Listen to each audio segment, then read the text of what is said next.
2014 मध्ये भाजपने आणि फडणवीसने ज्या पद्धतीनं भीमगर्जना केली आणि मराठा, धनगर, गोवारी या सगळ्या समाजाला आम्ही आरक्षण व्यवस्थेमध्ये आणले आणि गेल्या 10 वर्ष बहुमताच्या सत्तेमध्ये केंद्रात आणि राज्यात राहूनही या समाजाला आरक्षण व्यवस्थेमध्ये भाजपने आणलं नाही आणि त्यांची फसगत केली। स्वाभाविक आहे की समाजामध्ये उद्रेक निर्माण झालेला आहे।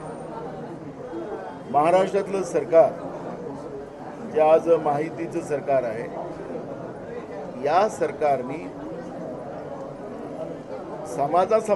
समाजामध्ये भांडणं लावण्यासाठी जो काही प्रकार घडवलेला आहे त्याच्यातला एक वाद पुढे येतो आहे की OBC versus Maratha, Maratha versus OBC, Dhangar विरोधात आदिवासी, गोवारी विरोधात आदिवासी, असं एक वातावरण या महाराष्ट्रामध्ये उभं केलं आणि त्या माध्यमातून याच्यामध्ये सर्वसामान्य माणूस प्रत्येक समाजातला पिळला जातो आहे, त्याला त्याच्या त्रासाच्या पुढे जावं लागते आहे।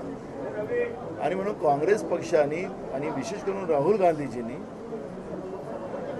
आमच्या जो जाहीरनामा लोकसभेचा होता त्याच्यामध्ये भूमिका जनगणनेची मांडली आणि 50%ची जी काही मर्यादा जी माननीय सुप्रीम कोर्टाने लावलेली आहे ती मर्यादा लोकसभेच्या माध्यमातून हटवून या मागासवर्गीय समाजाला न्याय दिला गेला पाहिजे ही भूमिका त्या ठिकाणी मांडलेली आहे। काँग्रेस याच्यामध्ये स्पष्ट आहे, भाजप हे आरक्षण विरोधी आहे। परवाच त्यांचं केरळमध्ये RSSची मीटिंग झाली आणि त्याच्यामध्ये जे काही त्यांच्या प्रेस नोटमध्ये किंवा त्यांचा प्रवक्ता जो होता त्यांनी जे सांगितले की जनगणना ही पॉलिटिकल नसावी। आता जनगणना ही पॉलिटिकल नसतेच, कारण की जनगणनेच्या माध्यमातून शैक्षणिक आर्थिक गोष्टीचं सर्वेक्षण त्या जनगणनेच्या माध्यमातून होते। जे परिवार, जो समाज आर्थिक, सामाजिक आणि शैक्षणिक मागं असेल त्याला मुख्य प्रवाहात आणण्यासाठी या जनगणनेचा फायदा होतो आणि त्यासाठी ही जनगणना व्हावी ही अपेक्षा काँग्रेस पक्षाची आहे, राहुल गांधींची आहे, मल्लिकार्जुन खरगेंची आहे, काँग्रेसचा कार्यकर्ता म्हणून माझी पण आहे। मी आज जी काही वाद महाराष्ट्रामध्ये निर्माण झाला, ओबीसींना वाटतं की मराठा आमच्या तोंडातला घास हिसकत आहे आणि अशा पद्धतीचं एक वातावरण निर्माण करून राजकीय पोळी महायुतीचं आणि विशेष करून भाजप ही शेकायला पाहते आहे असं चित्र आहे।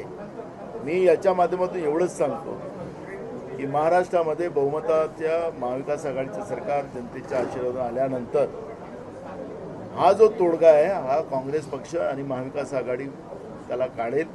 मराठा समाजालाही न्याय दिला जाईल आणि ओबीसी समाजालाही त्या ठिकाणी आरक्षणामध्ये वाढ करून कशी त्यांनाही मदत केली जाईल या पद्धतीची भूमिका त्या ठिकाणी आमच्या वतीनं आम्ही मांडलेली आहे आणि आम्ही कमिट आहोत। आम्ही त्याच्यामध्ये म्हणजे आमचं हे वचन आहे आणि आम्ही याला पूर्ण करू ही भूमिका आहे, कारण की महाराष्ट्र हा छत्रपती शिवाजी महाराजांचा महाराष्ट्र आहे। या महाराष्ट्रानं विशेष करून छत्रपती शिवाजी महाराजांच्या विचारांनी सर्वधर्म समभावाची आणि एकात्मतेची भूमिका शिवाजी महाराजांनी अनेकदा मांडलेली आहे आणि तोच महाराष्ट्र त्या पद्धतीनं नांदत एवढे वर्ष आला।